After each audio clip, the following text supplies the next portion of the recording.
Hello' everyone, কি খবৰ তোমালোকৰ? আশা কৰিছোঁ তোমালোক সকলোৱে ভালে কুশলে আছা। আজি আমি এটা বিশেষ বিষয়ৰ ওপৰত আলোচনা কৰিবলৈ ওলাইছোঁ। আজি কিছুদিন ধৰি কিছুমান প্ৰশ্নৰ সন্মুখীন হৈ আছোঁ। বহু কেইগৰাকী শিক্ষাৰ্থীৰ এটা কমন প্ৰশ্ন, আগন্তুক বোৰ্ড পৰীক্ষাত আমি ভাল নম্বৰ কেনেকৈ পাম?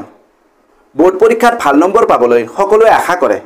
প্ৰতিগৰাকী শিক্ষাৰ্থীয়ে কম বেছি পৰিমাণে কষ্ট কৰে, তেওঁলোকে প্ৰস্তুতি কৰে। তথাপিও কিছুমান সাধাৰণ আৰু সৰু ভুলৰ বাবে বহুতে আশানুৰূপ নম্বৰ নাপায়। আজিৰ এই ভিডিঅ'টোৰ মাধ্যমেৰে বোৰ্ড পৰীক্ষাৰ্থীসকলৰ বাবে কেইটামান অতি দৰকাৰী টিপছ আলোচনা কৰিম, যাৰ দ্বাৰা তোমালোকে পঢ়াখিনি কেনেদৰে ভালদৰে আয়ত্ব কৰিব পাৰিবা, তোমালোকে পঢ়াবোৰ মনতো থাকিব আৰু পৰীক্ষাত ভালদৰে লিখিব পাৰিবা। আজি আমি এটা বা দুটা টিপছ নহয়, মুঠ 7টা প্ৰেক্টিকেল টিপছ আলোচনা কৰিম, যিসকল শিক্ষাৰ্থীয়ে আগন্তুক বোৰ্ড পৰীক্ষাৰ বাবে প্ৰস্তুতি কৰি আছে তেওঁলোকৰ বাবে এই ভিডিঅ'টো ছুপাৰ হেল্পফুল হ'ব। সকলো তথ্য ভালদৰে আয়ত্ব কৰিবলৈ তোমালোকে এই ভিডিঅ'টো সম্পূৰ্ণ কৰি শেষলৈকে চাবা।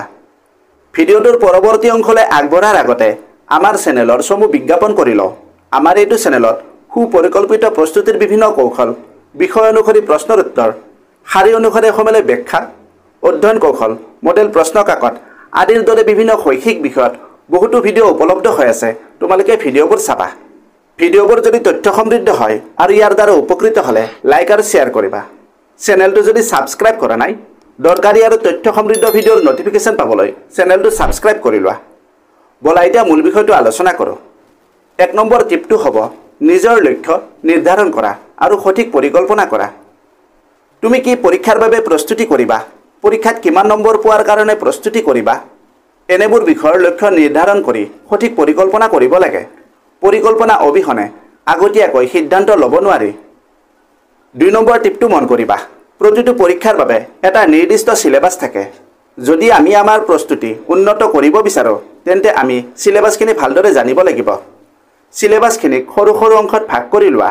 চিলেবাছ মতে পৰিকল্পনা কৰি পঢ়া শুনাৰ বাবে সঠিক পৰিৱেশ আৰু টাইম মেনেজ কৰিব লাগিব। টাইম মেনেজমেণ্টৰ বাবে ষ্টাডি ৰুটিন এখন বনাই ল'লে বেছি সুবিধা হয়।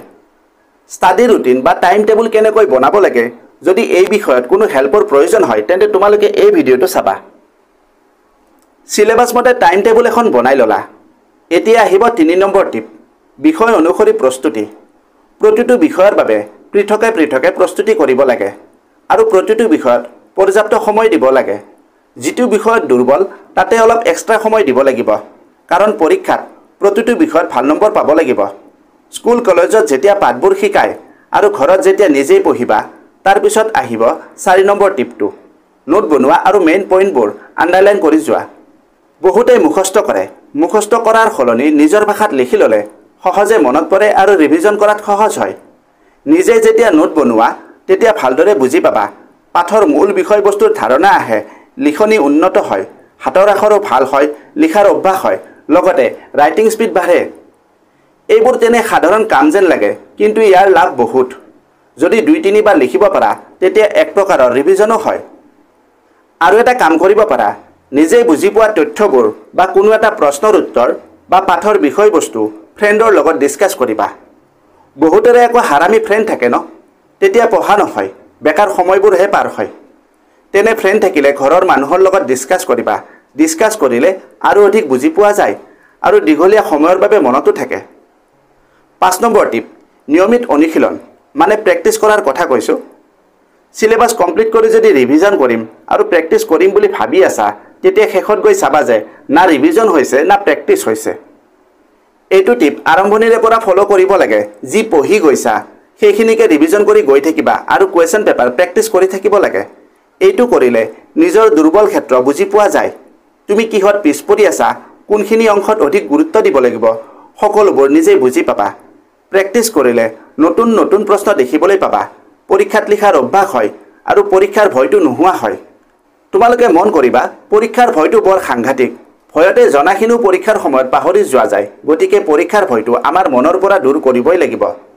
প্ৰশ্নৰ উত্তৰ কেনেকৈ মুখস্থ কৰিব লাগে, পৰীক্ষাত প্ৰশ্নৰ উত্তৰ কেনেকৈ লিখিব লাগে বা কুৱেশ্যন পেপাৰ কেনেকৈ প্ৰেক্টিছ কৰিব লাগে, এনেবোৰ বিষয়ত যদি কোনো অসুবিধা আছে, ডেছক্ৰিপশ্যনত ভিডিঅ'ৰ লিংক আছে, তোমালোকে ভিডিঅ'কেইটা চাই ল'বা। 6 নম্বৰ টিপ, আত্মবিশ্বাস আৰু মনোবল বৃদ্ধি বেলেগে আমাক যিমানেই মটিভেশ্যন নিদিয়ক কিয় আমি নিজে আত্মবিশ্বাসী হ'ব লাগিব আৰু আমাৰ মনোবল বৃদ্ধি কৰিব লাগিব আমি ঘৰত লিখা স্কুলৰ পৰীক্ষা আৰু বোৰ্ড পৰীক্ষা পৰিৱেশটো বেলেগ বেলেগ হয় আমি নিজকে বিশ্বাস কৰিব লাগিব পজিটিভ থিংকিং লৈ আমাৰ মগজু শান্ত কৰি ৰাখিব লাগিব এতিয়া শেষৰ টিপটো স্বাস্থ্যৰ যত্ন পঢ়া শুনা আৰু পৰীক্ষাৰ টেনচনৰ লগতে স্বাস্থ্যৰ যত্ন ল'ব লাগে সময়মতে খোৱা লোৱা সময়মতে টোপনি নিয়মিত ব্যায়াম এইবোৰ হ'ল দৰকাৰী কাম যদি ভাবি আছা আজি কৰিম বা কাইলৈ কৰিম তেতিয়া পৰীক্ষাৰ আগমুহূৰ্তত টোপনি নোহোৱা হয় পৰীক্ষাৰ টেনচনত বেমাৰ হয় গতিকে আৰম্ভণিৰে পৰা প্ৰিপাৰেশ্যন কৰি থাকিব লাগে অলপ অলপকৈ কৰি থাকিলে শেষৰ ফালে বেছি অসুবিধা নহয় এষাৰ কথা আছে সুস্থ শৰীৰত সুস্থ মগজুৱে বাস কৰে টোপনি ক্ষতি কৰিলে আমাৰ স্মৃতি শক্তি কমে গতিকে নিজৰ মানসিক আৰু শাৰীৰিক স্বাস্থ্যৰ যত্ন ল'ব লাগে